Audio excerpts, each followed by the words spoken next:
Last time on Building Resilience, we were carrying windows around the stylish shed, lifting them onto the ladder, and sticking them in the hole.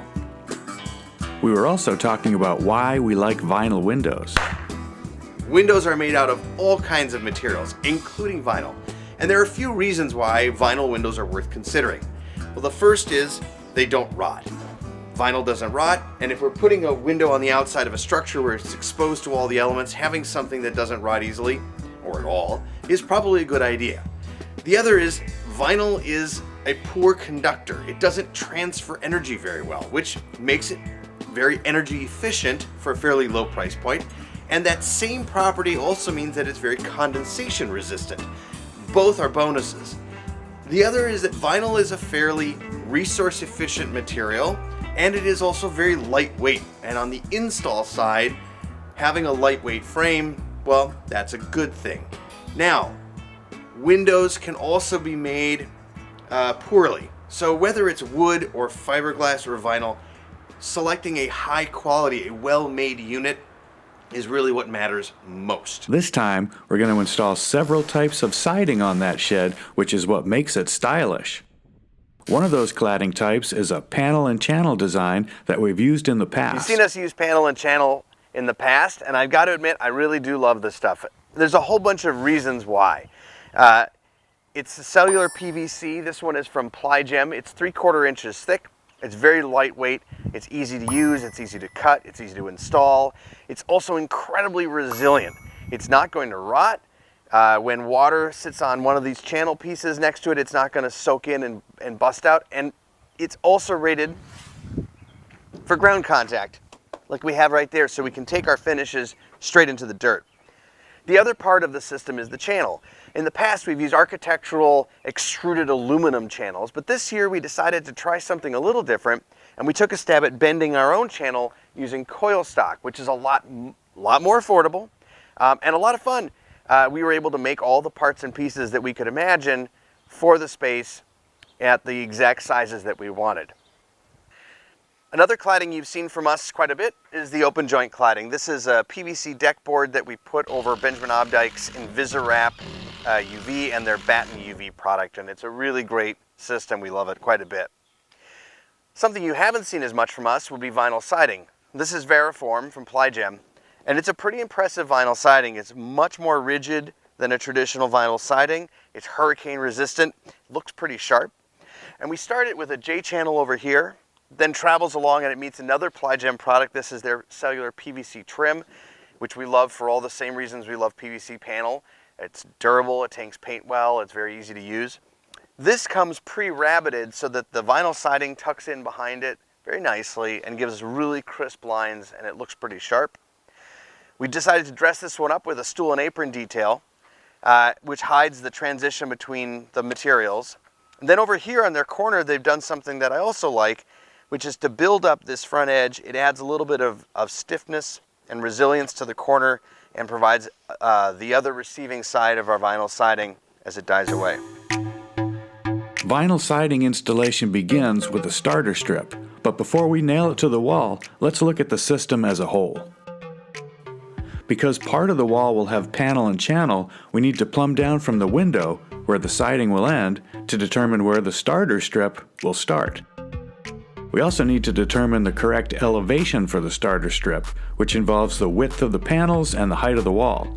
Ideally, at the top of the wall, we'd be able to use a full or half strip. The bottom of the sheathing is a little bit wonky on this wall, so they picked the low corner as a benchmark and establish a level reference line from there. They dial that in with a laser and snap a line the old-fashioned way. Just cover it all. Now we can nail in that starter strip. This starter strip establishes the siding placement because the siding panel clips into the strip at the bottom. Place the panel, slip it into the starter strip, and nail it. Don't set the nails so the panel can slide. It's easy to cover the animated wall with siding because there are no electrical penetrations. In real life, though, there are penetrations. And there's also electricians who don't understand flashing, rain screens, or water management. This box was applied outside the rain screen, meaning that any water getting behind the siding will drain behind this box.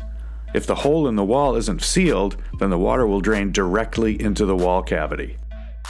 Lo and behold, there's no flashing or water management. So we need to put this box behind the rain screen and seal it to the wall. We'll begin sealing at the bottom of the box and moving up. All of the holes in these flanges must be covered because they create little channels for water to drip into. As usual, roll the tape, even if you're a wise guy. When David seals this up, he wraps the flashing tape onto the box frame because you can see there's a seam between the flange and the box.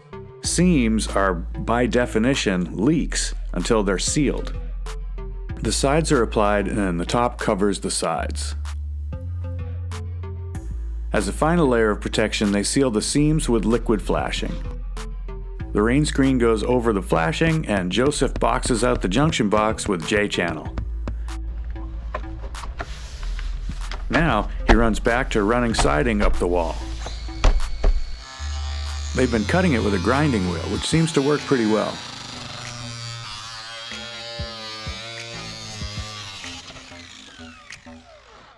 Running up the side of the window, they can skip the J-channel because the trim is rabbited to accept the siding ends. Under the window, they spice it up with an apron and stool detail made from Ply Gem trim stock. Head casing is applied first,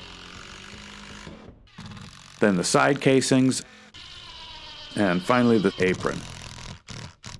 Now we can slap up some of that panel and channel which we've covered in the past, but this time we're bending our own channels instead of buying them. So we make this out of 3 parts.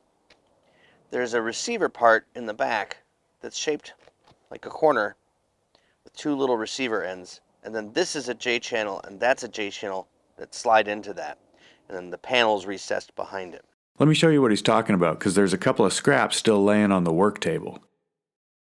The first piece is a simple 90-degree corner with a wide hem on either end.